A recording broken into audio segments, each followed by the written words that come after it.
This is Nightline, and I'm Nakia Bashrudin. News making the headlines. Police permit not needed for walkabouts, door-to-door campaigning, says AG.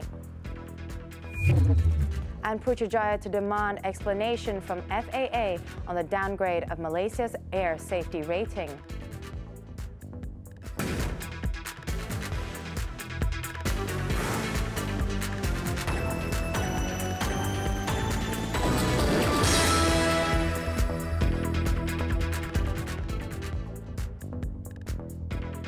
Welcome.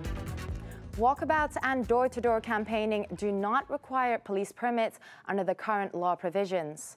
Attorney General Tan Sri Tommy Thomas clarified that the provisions under which the Election Commission cited the need for a permit for walkabouts and door-to-door campaigning have been wrongly cited. Tan Sri Tommy, in a statement on Thursday, said the declaration by the police for the need for such police permits is based on Section 24B and Bracket 3 of the Election Offences Act 1954. He said, with respect, the provision does not expressly refer to walkabouts and door-to-door campaigning.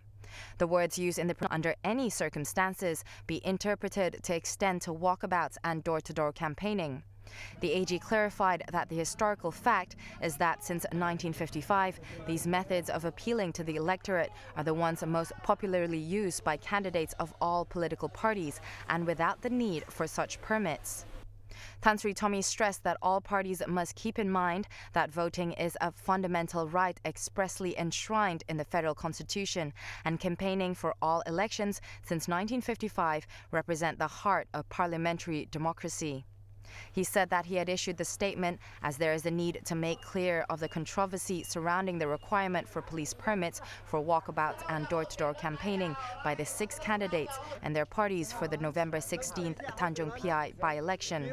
Political parties have cried foul of the announcement that police permits were needed for walkabouts and door-to-door campaigning in Tanjung Piai. A total of 52,698 of the 52,986 registered voters in the Tanjung Piai parliamentary constituency are eligible to vote on Saturday. Of the number, 227 were early voter majority, of whom had cast their votes on November 12th. Election Commission Chairman Dato' Azhar Azizan Harun, in a statement on Thursday, advised all eligible voters to go to the polls early to avoid rushing to the polling stations at the last minute. The voting period is from 8 a.m. to 5:30 p.m. The voters must bring along their identity card and voter card or voting information for examination by the polling clerks. Meanwhile, Johor EC Deputy Director Muhammad Zaidat Abdul Samad said his team is fully prepared to carry out its tasks on polling day, including providing the necessary facilities for the disabled at the 27 polling centres. Untuk kursi-kursi roda sebenarnya kita untuk membantu 977 orang OKU yang berdaftar. Mungkin lebih, tapi yang mendaftar bawah JKM ada 977 orang. Dan kita buat persiapan hari ini, termasuklah nanti di pusat-pusat mengundi, kita akan buat persiapan termasuk menyediakan rem laluan khas untuk OKU. He was met after inspecting preparations at the polling centre at Intan Jubilee Hall in Pontian. The EC also provides a special vehicle with a frequency of 15 minutes to half an hour to bring voters from the more remote Kampung Hulu Pulai to the polling centres. The by-election will see a 6-cornered fight among Karmaini Sardini of Pakatan Harapan, Datuk Sri Dr. Wee Jack Seng of Barisan Nasional, Datuk Dr. Badrul Hisham Abdul Aziz of Berjasa, Wendy Subramaniam of Gerakan, and 2 independent candidates, namely Dr. Ang Chuan Lok and Farida Aryani Abdul Ghaffar. The by-election is being held following the death of its MP, Dr. Mat Farid Mat Rafiq, who was a deputy minister in the Prime Minister's department on September 21st. Malaysia will demand an explanation from the United States Federal Aviation Administration, FAA, regarding the downgrade of the country's air safety rating. Prime Minister Tun Dr. Mahathir Mohamad said the explanation was important for Malaysia to rectify and improve its weaknesses after its safety rating was reduced to Category 2 from Category 1. Kita nak tahu apa sebenarnya penurunan ini, apa kesannya, dan kita akan atasi.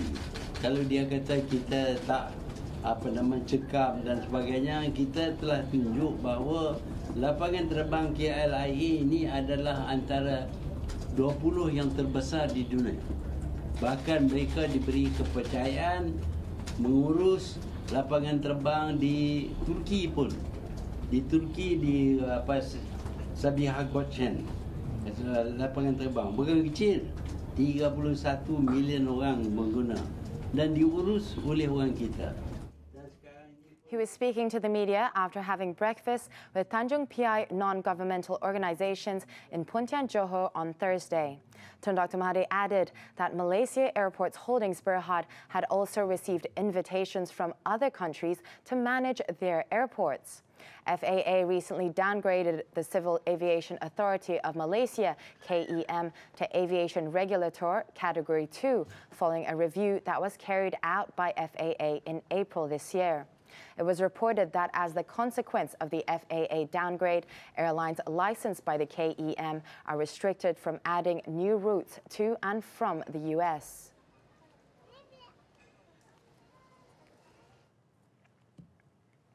Earlier, during his campaign trail in Tanjung Piai, Tun Dr. Mahathir advised the people not to be swayed by emotions when they go to the polls on Saturday. The Pakatan Harapan chairman said voters should think about what is good for the country, especially development in their parliamentary constituency. Walaupun ini pilihan raya kecil, tetapi pilihan raya kecil tertumpu kepada kawasan. Sama ada kawasan itu nak kebaikan ataupun tidak bergantung kepada kawasan itu sendiri. Kalau kerana marah ataupun sebab-sebab lain, maka kita tolak calon yang boleh berkhidmat kepada kita, kitalah yang akan rugi. According to him, the PH cabinet is now more efficient in managing the nation's affairs after taking over the government's administration for more than a year. Also present were Bersatu President Tan Sri Muhyiddin Yassin, Amanah President Muhammad Sabu, DAP Secretary General Lim Guan Eng, and PKR Secretary General Datuk Sri Saifuddin Nasution Ismail.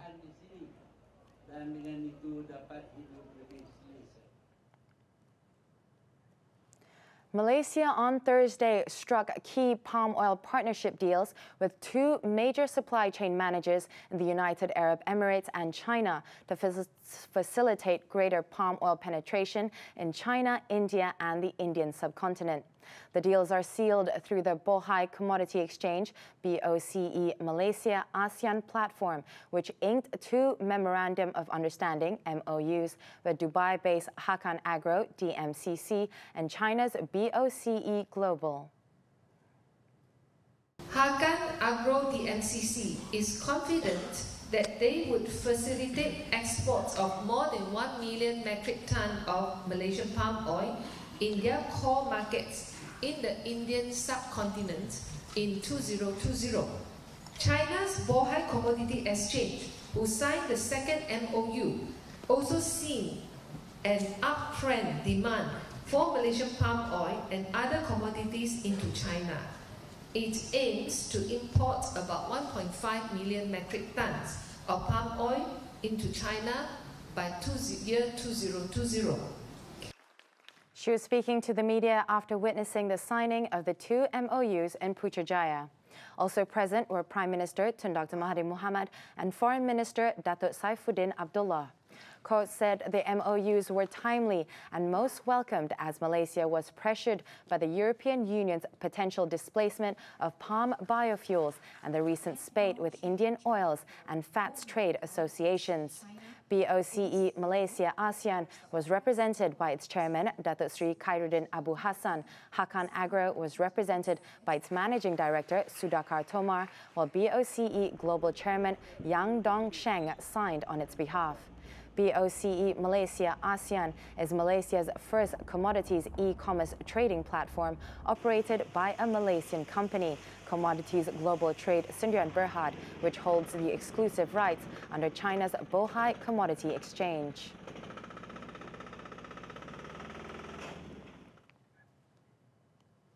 Deputy Prime Minister Datuk Seri Dr. Wan Azizah Wan Ismail on Thursday called for the people to do a comprehensive financial analysis, especially in terms of the availability of cash flow, before committing to a long-term debt. She said they should plan their finances first and be sure of their abilities to pay back the debt so that they would not face any hardship to service their liabilities in the later stage. In her speech at the launch of Credit Counselling and Debt Management Agency, AKPK's Collaboration Awards ceremony in Kuala Lumpur on Thursday, Datuk Seri Dr. Wan Azizah hoped the collaboration between AKPK and non-governmental organisations and the private sector would help enhance financial literacy among Malaysians. She said this was because most Malaysians were still far from having enough savings for contingency purposes, as proposed by personal finance experts, between 3 to 6 months of monthly spending. Saya difahamkan rata-rata rakyat Malaysia mempunyai tahap celik kewangan yang terhad. Sedangkan ia sangat diperlukan bagi mengurus kewangan seseorang sama ada untuk jangka pendek, sederhana atau jangka panjang. Datuk Seri Dr. Wan Azizah also said, as of October this year, some 1 million individuals had received counselling from the AKPK, and of the total, close to 300,000 participated in the agency's debt management program. Police have crippled 20 syndicates involved in easy loan scams with the arrest of 779 syndicate members following raids on calling centres around the country. These syndicates allegedly cheated 779 victims who sought loans from them, but ended up losing some 8 million ringgit instead. Bukit Aman Commercial CID Director Datuk Seri Muhammad Zakaria Ahmad said the syndicates, which masqueraded as money lenders, duped their victims into making various payments such as processing fees, legal fees and insurance. Sebagai contoh, sekiranya pinjaman yang hendak dibuat adalah ataupun pinjaman yang ditawarkan sebanyak RM100,000, kadang-kala mangsa terpaksa membayar lebih daripada RM30,000, RM40,000 dan ada yang melebihi separuh daripada jumlah yang hendak dipinjam sebagai wang proses dan sebagainya. Dan perkara-perkara sebegini walaupun berlaku tetapi seolah-olah mangsa-mangsa ini tidak mengambil indah, dan apabila merasakan jumlah yang dibayar terlampau banyak, barulah mereka sedar mereka telah ditipu oleh penjenayah-penjenayah ini dan datang ke balai polis untuk buat laporan. The victims of the loan scams were found to comprise of several professional groups and government servants, such as accountants, doctors and teachers. Over 4,000 cases of easy loan scams were recorded, with losses amounting to 57 million from January to November 10th, an increase compared to last year, with recorded losses of over 35 million ringgit.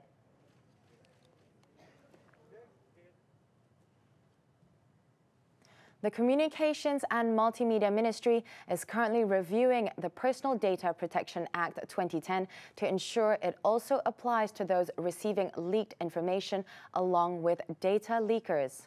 Its Minister, Gobind Singh Dio, said the review, which is being undertaken by Personal Data Protection Department, would also ensure actions against cross-border hackers' activities via cooperation with ASEAN countries.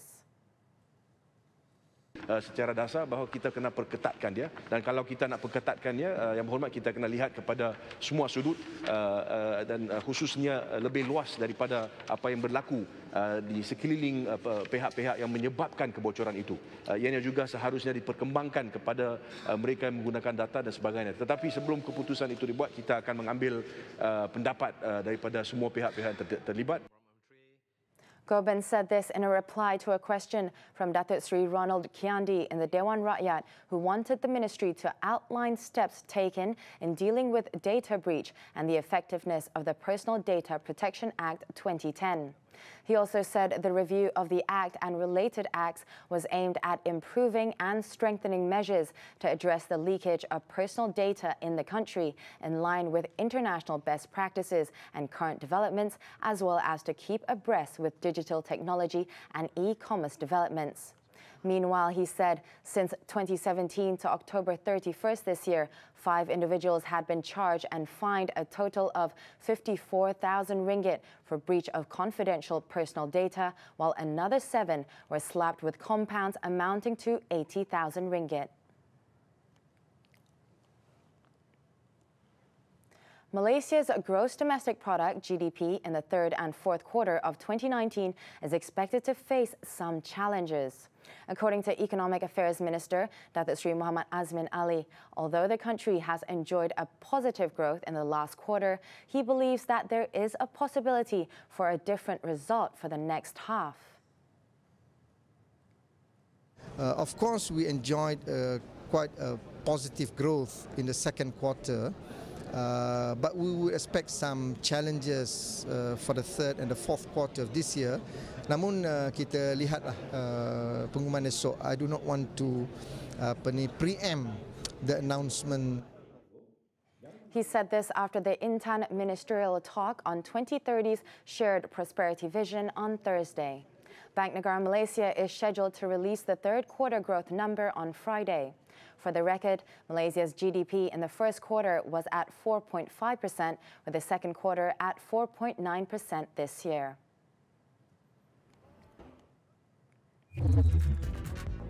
Man who stabbed pregnant wife sent for mental examination. Welcome back. A man who allegedly stabbed his heavily pregnant wife multiple times was brought to the Kuala Lumpur Sessions Court to face the charge of voluntarily causing hurt to his wife. The proceeding was cut short after the suspect did not understand the charge when it was read to him by court interpreter before Judge Mahyun Talib.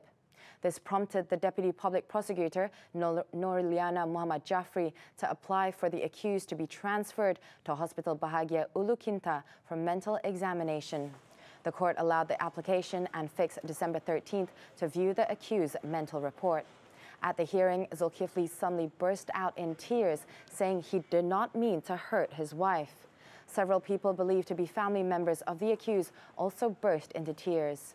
Zulkifli was accused of stabbing his 35-year-old wife at their house in Precinct 9, Putrajaya on November 8th. He faces a jail term of 20 years or fine or caning if found guilty. His wife drove herself to the Putrajaya hospital following the attack and gave birth to a baby boy through cesarean section. A 34-year-old mechanic pleaded not guilty at the Kuantan Sessions Court on Thursday to sexually abusing his 4-year-old daughter. The plea was made when the charge was read before Judge Siti Aminah Ghazali. According to the charge sheet, the offence was committed at a house in Felda, China 5, Pekan on November 2nd. No bail was offered to the accused, and the court fixed December 16th for a mention of the case. Police have detained 4 members of Gang Raju in connection with a robbery that resulted in losses of 81 Hermes luxury bags worth 6 million ringgit at the home of a Chinese businessman along Jalan Duta on October 3rd. According to Kuala Lumpur Police Chief Datuk Seri Mazlan Lazim, 2 of the suspects were detained in Segambut a day after the robbery, while the other 2 were detained in Selangor and Negeri Sembilan on October 24th. They are now hunting down 2 more suspects and the rest of the stolen items.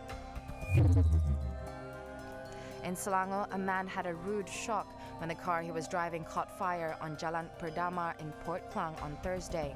The driver, in his 40s, said he was driving his sports utility vehicle when he suddenly saw a gush of smoke coming out of the engine compartment.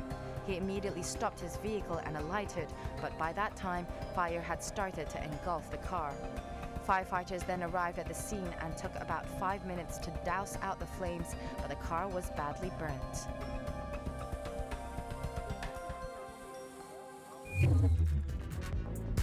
Russian student opens fire, killing 2 of his classmates. The details when we return.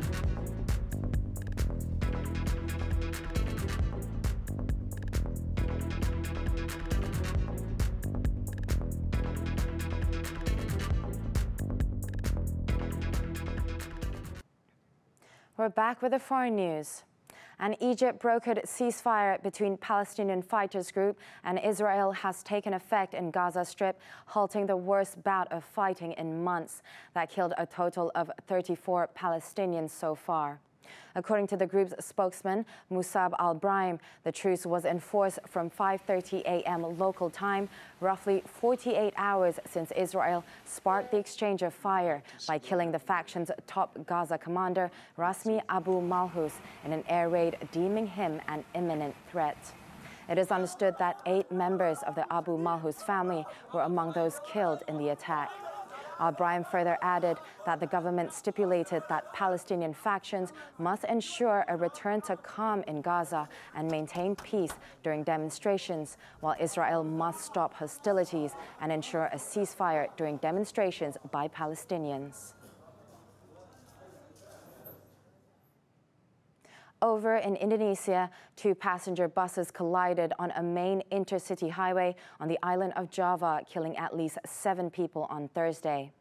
According to local officials, the fatal accident on the Cipali toll road, which also left 16 people injured, happened shortly after midnight on a busy route in West Java, which connects the central capital of Jakarta to Central and East Java provinces. It is understood that one of the bus drivers lost control of his vehicle, which crossed a road median before slamming into another bus traveling in the opposite direction, killing 7, including its driver. However, the driver who lost control of the bus was injured, but none of his passengers were hurt.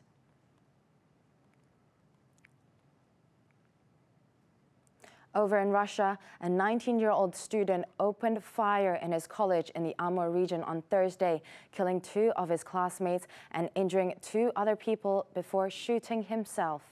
According to local authorities, the student, identified as Daniil Zazorin, opened fire with a hunting rifle at the college, which is located in the city of Blagoveshchensk. Witnesses said that the incident occurred at about 10 a.m. local time after the student was told to leave a lecture hall for coming late. One of the victims was killed immediately at the scene, and another died in hospital several hours later, while 2 other students remained in hospital in stable condition. Zazorin, believed to have shot himself in an auditorium on the 1st floor of the building shortly after exchanging fire with police. Preliminary investigations found that the rifle was legally registered under his name.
Harimau Malaya tamed the war elephants at Bukit Jalil. Highlights of the match after this breather.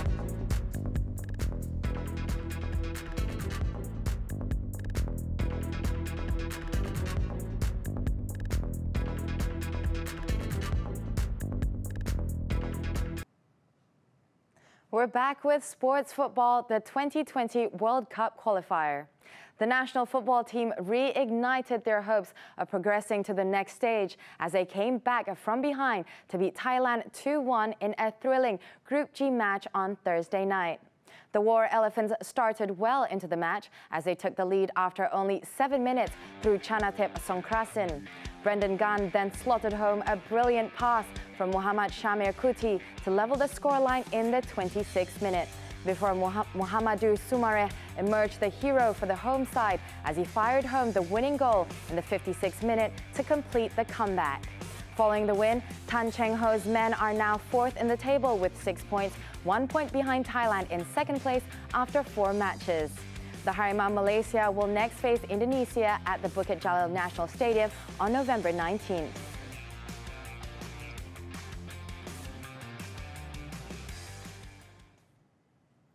And that's it from Nightline this time around. Richard Browning, dubbed the real-life Ironman, shattered the world record for the fastest speed in a jet suit as he flew at 85 meters per hour along Brighton Pier, beating his previous record of 32.02 meters per hour. With that, I'm Nakia Bashiruddin. Thank you for tuning in and take care.